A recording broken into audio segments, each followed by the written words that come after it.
Ndagusuje mukunzi wacu ari nako nanaguha ikaze. Iyi ni KN Radio ishakira urukumbi ry'amakuru yizewe mu Rwanda ndetse no hanze y'u Rwanda. Ku mbuga nkoranyambaga zigiye zitandukanye hagiye hasakara amashusho y'umuturage urimo urakorerwa akarengane n'inzego z'umutekano zirimo daso, aho zafashe inzu abamo mu byumve, inzu abamo zirayisenya, n'ibyari birimo babitera hejuru babyandagaza ku gasozi.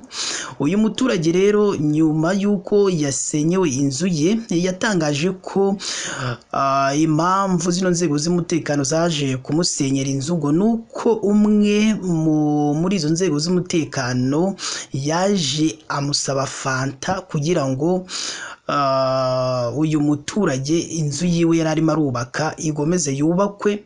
Ubwo uyu muturage nawe yari amaze kumwima ako gafanta, nibwo ibyo ngibyo byabaye byose byo kugenda bakamusenyera inzu yiwe, n'ibyari birimo byose babitera hejuru, n'amabati yari ari kuri iyo nzu nabo abari barimo barayisenyera nabo barayirukankana. Uraza kumenya mbese n'ubundi uwo muturage arimo arazira iki? Ese ibyo biremewe kujya gusenya inzu y'umuturage? Ese biremewe? Ese uyu wo mu nzego z'umutekano urimo uraka iyo fata we yemerewe kuyaka? Rero icyo tugusabye ni uko wadushyigikira ukareba munsi y'iyi nkuru turimo turabagezaho, urabona ijambo subscribe cyangwa se abone, utukandaho. Icyo gihe uzaba ushimangiye yuko ugiye kujya uba uwa mbere mu kubona amakuru ya KN Radio tugenda tubagezaho umunsi ku munsi. Reka rero tubanze dufate akaruhuko cyangwa tubanze tunywe ku mazi, ubundi tuze tubabwira byinshi byo kuri iyi nkuru y'uyu muturage wakorewe akarengane n'inzego z'umutekano zimusenyeraho inzu yabagamo.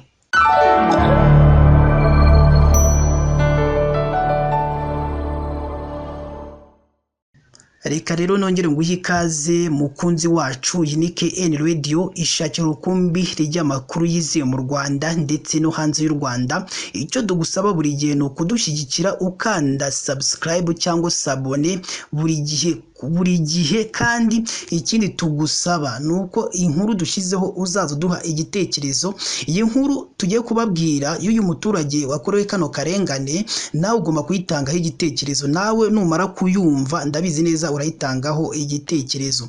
Ni umuturage rero witwa Mukandamage Josiane utuye mu mudugudu wa Rwakari hejuru mu kagari ka Nyamugari mu murenge wa Gasyata wo mu mujyi wa Kigali mu karere ka Nyarugenge. Ashyira mu majwi abayobozi b'inzego z'ibanze ndetse n'umukozi w'urwego rwa daso ukorera mu murenge wa Gasyata, avuga ko bamusenyeye inzu nyuma y'uko yari yasimbuje amabati abiri yarashaje kuri iyo nzu ye.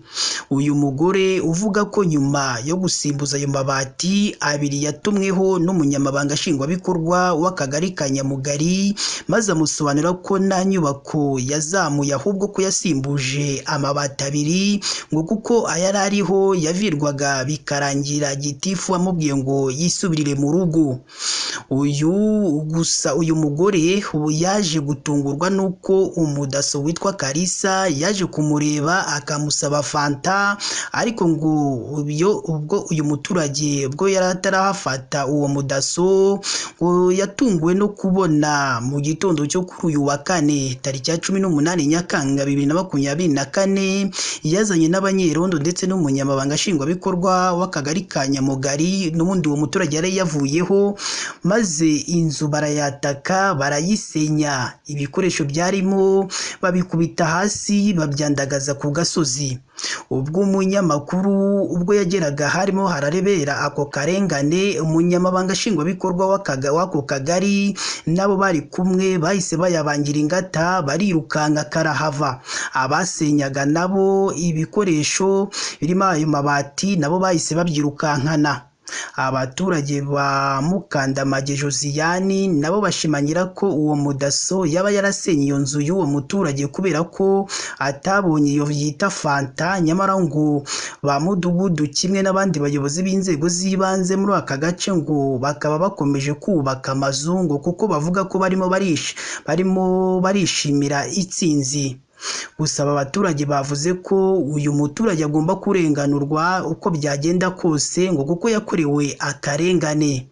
nawe rero urimo urumva iyi nkuru, nawe watanga igitekerezo. Ese koko wowe urumva uyu muturage atarakorewe akarengane? Icyo ngusabye rero ni ugukomeza gukurikira amakuru kuri KN Radio, ishakira urukumbi ry'amakuru yizewe mu Rwanda ndetse no hanze y'u Rwanda. Ikindi tugusaba ni ugukora subscribe cyangwa se abone, icyo gihe uzaba ushimangiye yuko ugiye kujya ubona amakuru tugenda tubagezaho umunsi ku munsi. Mugire ibihe byiza.